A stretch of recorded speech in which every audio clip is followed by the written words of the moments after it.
इंदौर में कोरोना महामारी में सबसे अधिक आवश्यकता पड़ी तो वो थी अस्पताल की।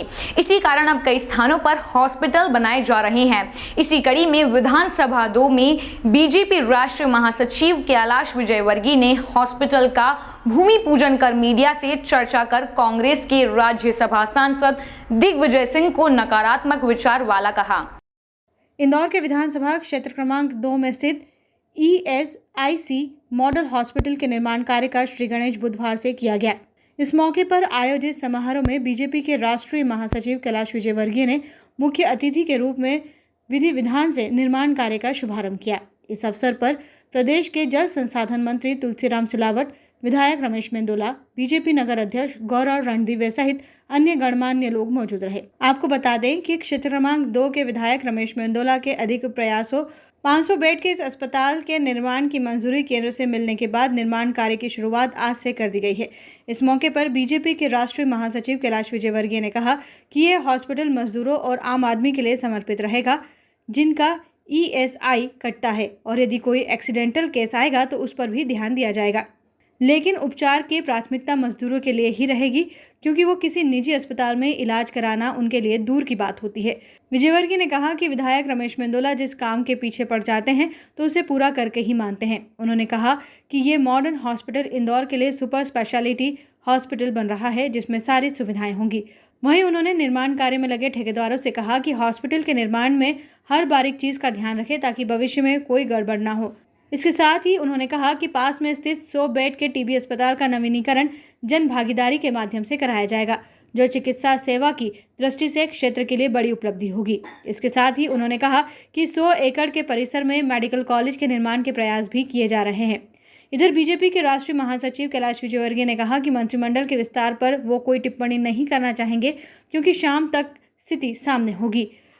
इसके साथ ही उन्होंने ये भी कहा कि ये तो PM का प्रिविलेज है और इंदौर हमेशा एक उदाहरण के तौर पर दूसरे शहरों के लिए उभर कर आया है। उन्होंने खंडवा से चुनाव लड़ने के सवाल पर कहा कि ये पार्टी तय करेगी और मैं इंदौर में रहता हूं, खंडवा क्यों जाऊंगा। वहीं राज्यसभा सांसद और कांग्रेस नेता दिग्विजय सिंह द्वारा OBC और मोहन भागवत को एक सिक्के के 2 पहलू बताने के सवाल पर विजयवर्गीय ने तंज कसा और कहा कि दिग्विजय सिंह ने हमेशा नकारात्मक विचार रखे हैं और मेरा मानना है कि मोहन भागवत जी ने जो कहा वो सही है क्योंकि वसुदेव कुटुंबकम इस देश की पहचान है। इस देश में हुन, शक, यहूदी, पारसी आए, सब इस देश के अंदर कहाँ घुल मिल गए पता ही नहीं चला। उन्होंने कहा कि हिंदू फिलॉसफी बहुत व्यापक है और दिग्विजय सिंह जी को ये बात कभी समझ नहीं आएगी। वो नकारात्मक सोचते हैं और तुष्टीकरण की ही तरफ जाते हैं। वहीं बाल कांग्रेस को लेकर बीजेपी राष्ट्रीय महासचिव ने अपने बालों को दिखाते हुए कहा कि बाल कांग्रेस ये, और फिर उन्होंने दिग्गी पर तंज कसा और कहा कि उनके नेता के तो सारे बाल उड़ गए हैं। हालांकि उन्होंने माना कि राजनीति में अभी बच्चों की कोई आवश्यकता नहीं है, उनको खेलने देना चाहिए। अभी उनमें सोचने समझने की शक्ति पैदा करने की जरूरत है, उसके बाद जो अच्छा होगा वो अपने आप चुन लेंगे।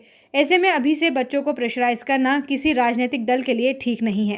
देखिए, दिग्विजय सिंह जी हमेशा नकारात्मक उनके विचार रहे हैं। मैं समझता हूं कि मोहन भागवत जी ने जो कहा है वो हमारा वसुदेव कुटुंबकम, ये इस देश की पहचान है। हमारे यहाँ हूण आए, शक आए, यहूदी आए, पारसी आए, सब इस देश के अंदर कहाँ घुल मिल गए पता नहीं लगा। ये इस देश की पहचान है क्योंकि हमारे यहाँ वसुदेव कुटुंबकम की बात की और सर्वे भवन्तु सुखिनः सर्वे सन्तु निरामया, सबके कल्याण की बात की गई। इसलिए हिंदू जो फिलॉसफी है वो बहुत व्यापक है और दिग्विजय सिंह जी को ये समझ में कभी भी नहीं आएगी क्योंकि वो नकारात्मक सोचते हैं और उनका सोच बहुत संकुचित है और इसलिए हमेशा वो तुष्टीकरण की तरफ ही जाते हैं। मैं समझता हूँ उसके ऊपर कोई टीका टिप्पणी कोई आवश्यकता नहीं।